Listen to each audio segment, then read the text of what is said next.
Go for it.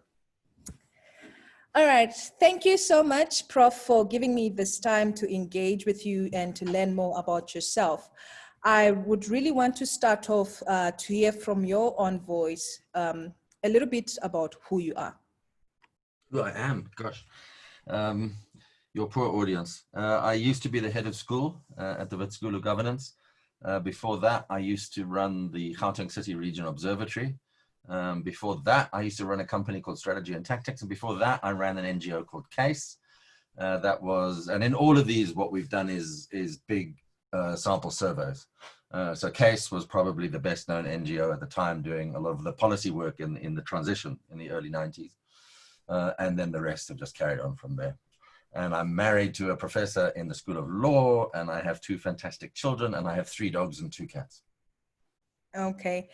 Anything about your growing up that stood out or that stands out, which you can recall where you're coming from? Have you always been in Gauteng, or, a little bit about who David is? I'm from, I was born here, Johannesburg, I mean. We had a farm in Port St. John's in the Transkei so I think of myself more as a Transkeian.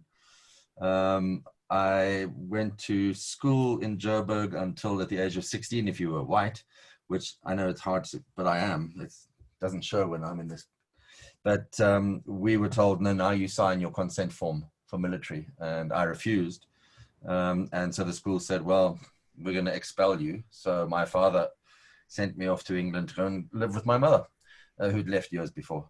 So I grew up there from, 15, just about to be 16, until 1990. So I joined the ANC underground and did all sorts of silly things, as we all did, and came back after February 1990. All right. And in terms of your academic studies, where did you start off? So, I mean, I was at a sixth form college in Richmond, in London, which anyone who's been to London knows that Richmond is hardly slumming it. It was a lovely place to be. And it was, you go from imagine kind of what's a model school now. In 1976, this would have been 77. So it's right after the 76 uprising. I'm in an all-white boarding school, and then I'm suddenly put into a comprehensive school in London where no one cares about authority, no one cares about school uniforms, everyone's completely, so that was my 1 year of school, and then I went to sixth form college, and then I went to the University of East Anglia to do my first degree, and then I did my doctorate at Oxford. How was your PhD experience? The academic part or the whole thing, the psychological? As a journey, if we to look at your PhD studies as a journey, from the time you began up until the end of it, how was the experience for you? I mean, I think there's a couple of useful lessons, particularly for the new cohort. So I did well at university, and my supervisor had been at Oxford, and he said, well, let's apply. And we just made up a topic there and then. We literally just made it up over a cup of coffee. And I got in on that basis, but I had no interest in the topic. It was something about secret diplomacy that might have stopped the Boer War from happening. Who cares? Although I pretended to care. But I spent 8 months, the first 8 months at Oxford, doing nothing but trying to get interested in this topic because I'd said I'd do it. And I had Ronald Robinson as my supervisor, Robinson and Gallagher, Africa and the Victorians, all those famous people. And I just didn't care. And he basically said to me, this is not for you. You're just not interested in this. You need to find what you want to do. And I think so there are 2 things that come out of that. One is, I don't regret any of those 8 months because I read an enormous amount that I would never have read otherwise. And so I don't think so changing topic is never the same as I've wasted my time. I've filled my head with other stuff. And now at this part of my life, I'm really glad that I know that much about our history, because I certainly didn't know it then. But that you will find your topic through an iterative process, an emotional process, a stumbling around, conceptual ideas process. you're not, anyone who comes saying, I know exactly what I'm doing, and this is what I'm going to do. I get very worried about that, because it's only when you get into it that you begin to understand what it might be, how many things are around it, how many people have worked on it, from what ideological perspectives, do you have something to add? And ultimately, I think it's the most important thing, does it grab you? Because if you're not interested, you're not going to get through a PhD. And they say for every 10 PhDs that are started, only one is completed, 9 are left, to rot, basically. And that's because I think people want, so I think you have to ask yourself, why do I want a PhD? And I would go one step back and say, do I want a PhD? Now, I've had people come and see me to say, I need a PhD for my career. And I say, well, that's your problem. That's not mine. I mean, I can't walk you through one, because if you think you need one, you then have to know what it is you think you want to study. And it's got to, in my experience, and this, I was told this by Colin Bundy, who was way ahead of me at Oxford. I mean, Colin was the rector of the college, but and former VC at Wits, but he said all PhDs are in some way or other autobiographical. And I think even though you haven't thought about that, when you found your topic, you realize afterwards, oh, okay, it is talking to me in my life. And I think that's what puts the fire in your belly, that keeps you going through these, we're in this freezing winter we're all sitting through, with COVID as well. The thing that keeps you going are the things that you're passionate about. And I think for your students, for our cohort coming in, you're not expected to walk in knowing that you have a predefined topic about which you are passionate, which will work. If you have that, then terrific, you're really lucky, but that's not the norm. The norm is you come into the academy, you get intimidated, you then get quite arrogant and say, this isn't as difficult as I thought it was. You go through all these different kinds of mood swings, but they're all a process of breaking down a topic until it becomes your topic. Because by the end of your PhD, you are the expert in that tiny little sliver of our knowledge, which is key in adding to the human stock of knowledge, but you are the expert. And I think from day one to submission is a long, long journey. It's a long journey. And in your view, what things kept you going, things that you cherish now as momentous in this journey, which kept you going, apart from having spent 8 months on a topic that you realize we're not gelling, and then you get the freedom to find yourself and you finally settle for something. What kept you going? I've never thought about it. I mean, I was doing I was at Oxford from 1986 until 1989. And so it was the height of repression here. I was in the ANC. And so obviously my thesis and the politics I was doing in my life were almost the same thing. And even when I'm not sure I should be saying this, even when I came back to South Africa to do silly things, my cover was being a PhD student doing research. So my life was my cover for my, so at one level, the politics obviously kept it going. And the politics went back to my mother, who'd been around the early Black Sash, 1955, when the Black Sash was formed. And so, the autobiography, the politics, but I think ultimately 3 things. One is I have an ego. I've got a big ego and I didn't want to be beaten. I was going to beat this thesis come what may. And you have to be arrogant, because theses are not easy, and you have to be prepared to put in unbelievably hard work. And I'm arrogant enough to not want a thesis to beat me. Other things, let's not go there. I think secondly, my supervisor, we had a really good relationship. It was Stan Trapido, who sadly passed on.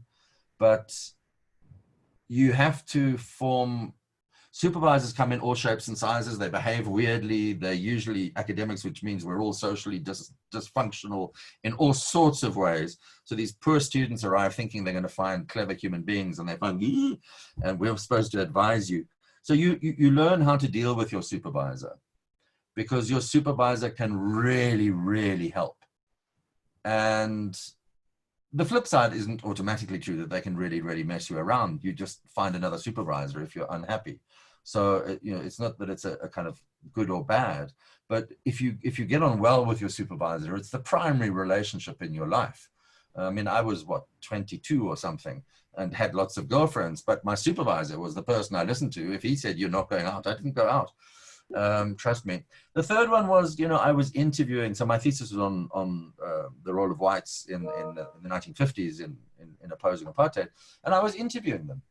And so the actual intellectual process involved talking to really remarkable people.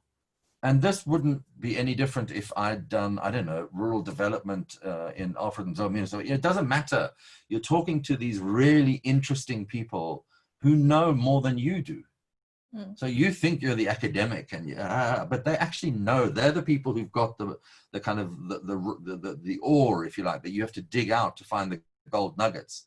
But those nuggets are in them already. You're the one who's looking for it. And I think what that did, because, you know, I was dealing with some, you know, some fairly important ANC Communist Party kind of people. So you learned a little bit of humility, which is never a bad thing. But you learn that they know so much more than you. And what you're doing is you're trying to put it into your theoretical perspective, your paradigmatic view of the world, of which I don't have one. You know, whatever it is that you're doing, you're trying to find these different arguments that these incredibly clever people know, and marshal that data into your own argument. And so I think a mixture of those three things kept me going. But I think ego was probably the biggest one. And what would you say, you know, was the darkest moment which you, which got you to that time? You know, with any PhD student, there are moments of, you know, doubt that you need something else. Of course, we have those three things which kept you going, but what was one, or, you know, the moment that challenged the three things? Well, I have to say that the fourth thing that I left out was decent beer, but I mean, that's probably not a good answer. The darkest moment. So in social theory a couple of years ago, I ran a whole session called the kick up your pants moment. Yes. And that was my darkest moment. So I had a teaching job. You know, I was young and cocky and thought, this is easy. You know, this PhD is easy, actually. You know, you have all your anxieties at the beginning. Then you find your topic, then you get going, and you write a couple of papers, and your supervisor's quite nice. Even I manage occasionally to be quite nice, initially. And then I remember I wrote 2 chapters of my thesis, and I sent them off to my supervisor. And these were the days before instant communication. So we were not in the same city at that point. And so we used to write letters to each other. And he basically wrote a letter and said, if your work is going to be of this low quality, I think you should withdraw from the PhD program now. Whoa. And given that I said earlier, you know, my relationship with my supervisor was my primary relationship, that really, really hit me hard. And what he was doing very cleverly was saying, you're being an arrogant little prat, now stop it, because PhDs are hard and you think you can sail through this and you can't. And it doesn't matter if that's Oxford, which is where I was, or Wits, the same story is absolutely true. And so that really knocked me because I thought I was the cleverest thing that anyone had ever met and would ever meet in their entire lives. I don't know I can see your eyes going up, so someone else is listening. No. Yes, I can see it. But no. But that was it. And I think every student... There was noise in my back, so that's what I'm like, oh man, they need to stop. All right. There's a car coming in, sorry. All students will have that moment where it could be that I edit your chapter and I give you... So let me give you an example. When I edit a chapter, and I'm being honest, and forgive my language, I do write words like, what utter rubbish. And what on earth does this mean? And if you don't spell check it, I send it straight back to you because you're disrespecting me. You're expecting me to do your work for you. And so I think there are moments that kind of puncture your ego, and you may feel that, why are you attacking me? You know, and it's not. It's you're not raising your game to the level you need to do to get a doctorate. You know, the doctorate is the ultimate degree to get, apart from a senior doctorate, which you have to have been an academic for 30 years to get. And so people must never think it's easy. And by design, it's not easy. I mean, we design it to be hard. And so the darkest moment for me was clearly that. I think for others, you know, personal things happen in your life, people pass on, relationships break up, all of those things get in the way, life gets in the way. You get a new job, you've got no time for your doctorate, but you have to. And I think, you know, you make a commitment to yourself, because getting a doctorate, it's great for your supervisor because we can, you know, we've got another student. It's great for Wits, they've got another peer, but ultimately you're making a commitment to you. And if you, and so that commitment can be challenged by you, and your life and your insecurities and your fears can really eat away at that commitment that you've made to finish this PhD. But my sense of the School of Governance, which is where I do all my supervision, is that we're very supportive. And so I've certainly had, you know, the clever kid who comes in and in 3 years they're out and they're gone, and, you know, and that's easy. But most of our doctorates take 5 to 6 years.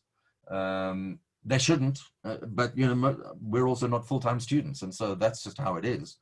And we support, and we, you know, as a supervisor, I think my first PhD student, I think she took 6 years. She was a DDG in government, for heaven's sake. I mean, how does a DDG, in fact, I've got 2 DDGs now that I've got through. How on earth do they find the time? I've no idea. But it was just, we will stand by you and see you through it, so long as you're doing the work. And for me, that's the deal. So if the student is doing the work, even if they're having a very hard time, I'll go out of my way to be supportive. The minute I think a student, a bit like my supervisor did with me, the minute I think they've taken their foot off the accelerator, then it's a question of, are you committed to this or you don't want to play? Because if you don't want to play, don't waste my time. You know, it's really hard work supervising people, as you know perfectly well. And so if I get the sense that people are stuffing me around, forgive my French, then I just say, well, if you don't want to be here, please leave. You can have another supervisor. I don't have any authority to kick you out of the university or damage your life. But if you're not going to work as hard as I expect you to, don't be with me. Yeah. And I think that's that moment of being told that, which is what Stan Peter was telling me. Yeah. That moment can be really scary, because it questions your, if you read it wrongly, you think that you're having your intelligence questioned, but you're actually having your commitment questioned. Yeah. And every supervisor has absolute right to question your commitment if we feel it's beginning to waver, or you're going off point, or you're doing we don't know what. And I think that for me was the darkest moment by some margin. And that's when good beer was very important to get me through it. So it did got you back on track, and clearly you wouldn't be. I've got to say, no, I mean, that's the story. Yes, that's the end of it. I mean, the end of the story is that, I mean, I took about a week of sobbing and, you know, crying and rending my garments and covering myself in sackcloth and ashes and generally just being a complete wimp. But then I went back and looked at my own work, and I thought, my word, he is so right. This is just drivel. And I literally, I mean, it's as if it was this pile of papers. I literally just tore it up and threw it away and started again. And I think, and what I then wrote was my doctorate, because I realized, okay, I'm not going to be able to skate my way through this. I have to work hard. And I think the importance of that is almost every student I've ever had has said, you know, oh, in my honors degree, I was really good at spotting the questions. That's why I got good grades. My master's, you know, I had an easy topic and the examiners were really generous. And, you know, you can make all those excuses because none of us like saying we think we're clever and we just deserve everything. So we always say we got lucky. With your PhD, you're not lucky. Your PhD you earn. It's only your hard work. Your supervisor works his or her derriere off, but it's your work. And I think the importance of that should not be underestimated, because it's the point at which no one can say to you, you got lucky on this. So I may well have spotted questions at honors and undergrad and whatever, but at doctoral level, there's nowhere to hide. It's just you. It's just this document, you know, this thing. And I think that's why it's so satisfying, because you know that you've taken hopefully a quite complex area and you've marshaled, 3 or 4 or 5 years worth of data and articles and everything, and then you've got to knock it back down to 80 or 100,000 words that is defensible, that is original, that makes a contribution to knowledge, and which your examiners have to pass. There's all these things in the way, but when that happens, you really do have that sense that you've achieved something remarkable. And I think that's what the PhD does. It smashes you down, and then it lets you rebuild yourself. And I think it's easy, my doctorate was 2000 years ago. It's easy to look back on it now and tell people this. It's much more difficult when you're in it, when you're doing it, when idiots like me are giving you really rude edits and saying, you don't know what you're talking about. But it is all part of this tussling with this massive amount of data in order to make a coherent argument. And I think when students understand that it's far tougher for me to write 10 pages than it is for me to write 200. I can write 200 pages tomorrow. I can just sit down and write it. It means it'll be rubbish, but I'll write it. But 10 pages, that means I have to know my topic. And I think that's the discipline that students learn, is that there is an enormous volume you get through in order to shrink it all the way back down to a small document. Yeah, wow. So how then, after the PhD, did you cover your research journey in terms of the intellectual projects you began to work on, and how has that built to today, the kind of research you're doing? Maybe you could tell us more on the work you are doing in terms of research. Yeah, I mean, there's no relationship between my doctorate and the rest of my life whatsoever. Up until about 2010 or 11, when I actually so I finished the doctorate and I never wanted to see it again. And if you want to know, it's in the far corner of my room over there behind the curtain where no one can see it. I think that's the only copy I've got. And long may it stay there festering in the corner. I literally just never, ever wanted to see this thing ever again. So I was enormously proud and I hated it. I was so sick of it. But, then February 1990 happened, and it was come home and get stuck into the transition. And so I didn't have time to curate an intellectual journey, or, it was, everyone just got thrown in, we've got to get this right, apartheid's on its knees. And so I went from being in the School of Modern History at Oxford to doing fairly complex statistical work, doing these big surveys through CASE, which included doing the ANC's election polling, but all the baselines, disability baseline, youth baseline, gender baseline. We didn't know what we looked like as a country, with those supposed independent states, the 4 that were supposed independent, the others that were not, the TVVCs and the rest. We were the first people to go in there and survey them. And so I went in a completely different direction. And I only came back to this university in 2008. And that's because I thought I was quite tired of being, when you're doing consulting work, which NGO work is effectively a form of it, you're endlessly jumping topic to topic to topic, because I had a method, which was surveys and focus groups. I didn't have necessarily a topic. No one was interested in white resistance to apartheid in the 1950s, oddly enough. I thought they should have been, but they weren't. And so, you end up applying it over and over, and then you realize, actually, I need to go in depth into something. I don't want to keep running across the top. So where am I now? I'm still using the method. So I'm chair of the Statistics Council. We advise Stats SA. I'm running a big project through the school where we'll be doing a survey in 14 Asian and African cities whenever COVID allows us to, in order to understand neighborhoods, as the tiniest unit that kind of knits our social fabric together. And my new project, which I'm doing, which I keep pointing at as if it's here, these papers, is setting up an urban node in Gauteng. So what we have at the moment are a series of rural nodes where my colleagues do a census of 100,000 people every year, and have done since 1992. And so they've built up this amazing data picture of rural South Africa. And I've been now given the job of the first urban node, and it's working across UP, UJ, and WITS. In the same way as GCRO was a UJ-WITS partnership, this is now a 3-way partnership. And we have to we have to do a census of 50,000 people in Hillbrow, 30,000 in Attridgeville, and 20,000 in Malusi, which is an informal settlement just kind of southeast of Attridgeville, every year, forever. Wow. And so that's where I've gone. So it's kind of, the political stuff made me a political animal. I mean, the PhD and the politics of the time.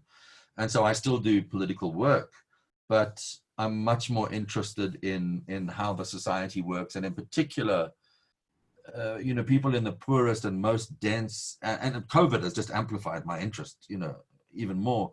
We build these cities in order to make ourselves as middle-class professionals quite comfortable, which it's a very David Harvey argument. In order to do that, you have to have your reserve army of labor living in appalling conditions so that it'll come and sell its labor to you. And then this disease strikes, and then you say, oh, how did this happen? What? We didn't know. It's kind of like white people after apartheid saying, we didn't know. It's like, oh yeah, come on guys, we all knew. The same is true now. So it's, how do you begin to devise strategies for rebuilding the society, particularly for the poorest? You know, you can imagine, Hillbrow, ironically, is not the poorest. Malusi is the poorest. Hillbrow tends to be actually almost middle class, and they settle for quite a long time. Odd, you'd expect the opposite to be true. Attridgeville is more like Hillbrow than it is like Malusi. But as we begin to stitch this place together again properly and more democratically, and worrying about not forcing poor people to live in such appalling conditions and pretend that we didn't know, that's kind of the political project behind what's really a demographic health surveillance site. Wow. That's quite some interesting research you're doing, and I really am looking forward to reading up more on, you know, the outcomes of the work you're doing. If I don't have a heart attack.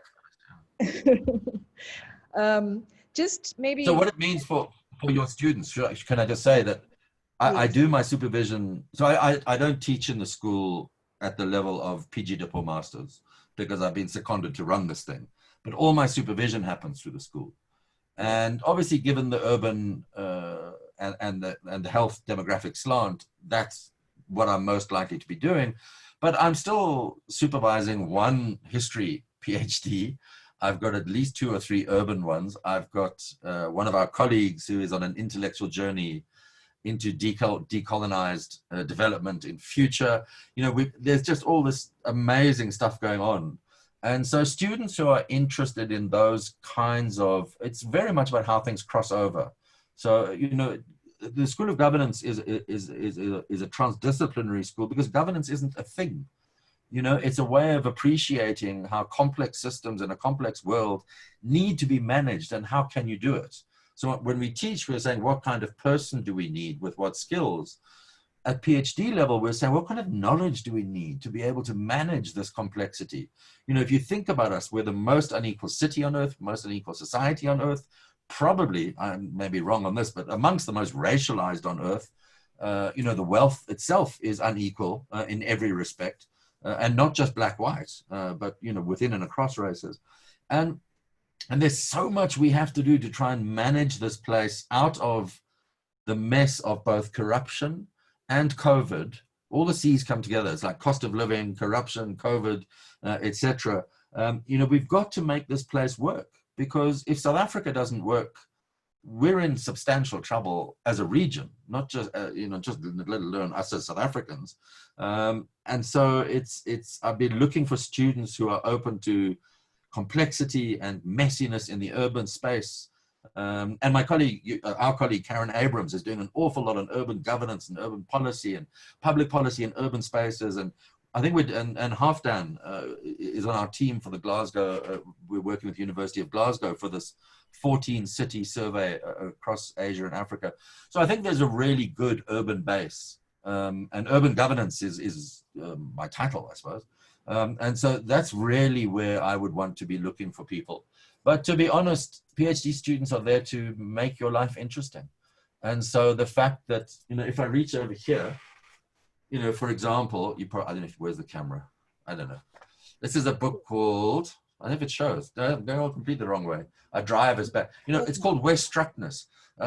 Westocksification, if you like, written by in 1964 by an Iranian cleric, because one of my students is using it as the turning point in decolonial theory. So you have to read it.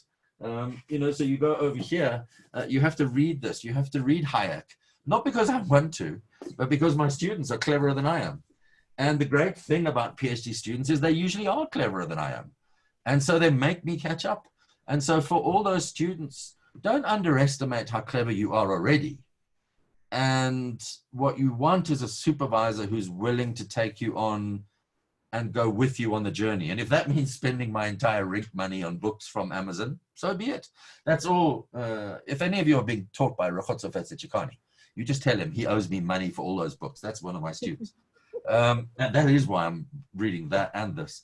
But, you know, I think that because the relationship is one that evolves over time, the supervisor does have to learn and grow and change and read new things. And I think I would die rather than just repeat producing the same PhD student. You know, here's the method, go apply it. Here's the method, go apply it. You know, the whole fun about transdisciplinary work is you have no idea where it's going to go.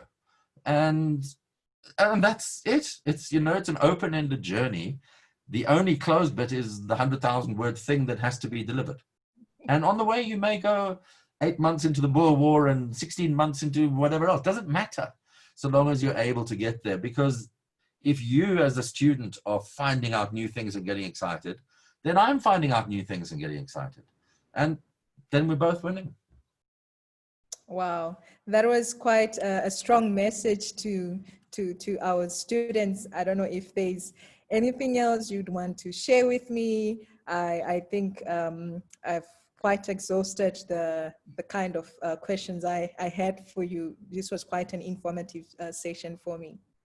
And I think the only message I'd have for the students is don't doubt yourself. I mean, question everything, as Marx would have said.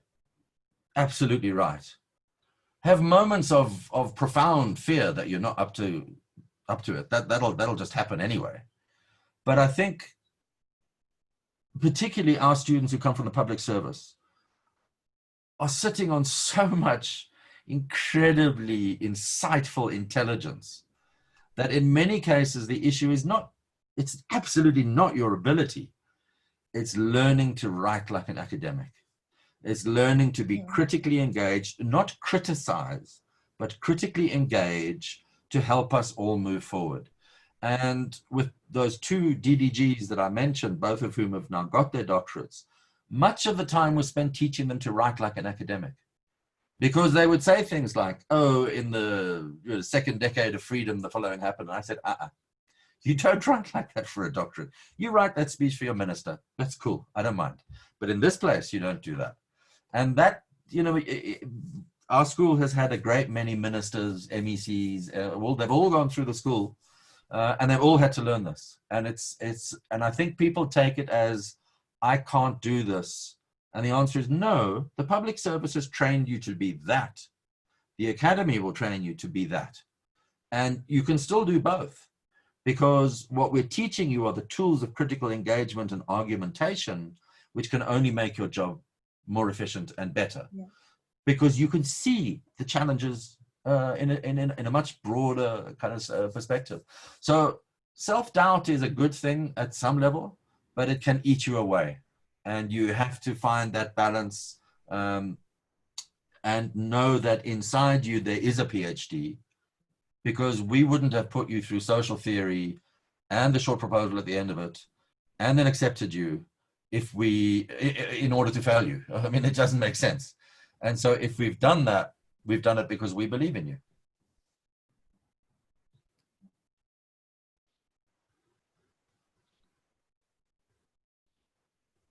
From my side, you've frozen.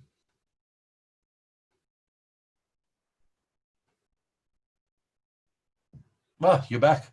You froze for about a minute. Wow. Thank you so much, Prof. Okay. On my end as well, I see you freezing. What's happening? I think that. I guess technology is becoming jealous. I don't know what's happening. I think so. I freeze all the time. It's a white thing. No, our fiber is going up and down and up and down. It probably means my wife is upstairs having an important meeting, Oh, because is she's it? the important one. So she's using up all the fiber. But then, yeah, that's it. I mean, the students must just trust themselves. And the challenge is on, sorry, the final point, and I say this, I used to say this when I was head of school, is students have rights. And they shouldn't lose sight of that. And supervisors are not there to bully you or intimidate you or threaten you or ignore you. Some of them, like me, are quite rude in their comments, not offensive, but if you write rubbish, I'll tell you it's rubbish, because you should know that it's rubbish so you don't do it again.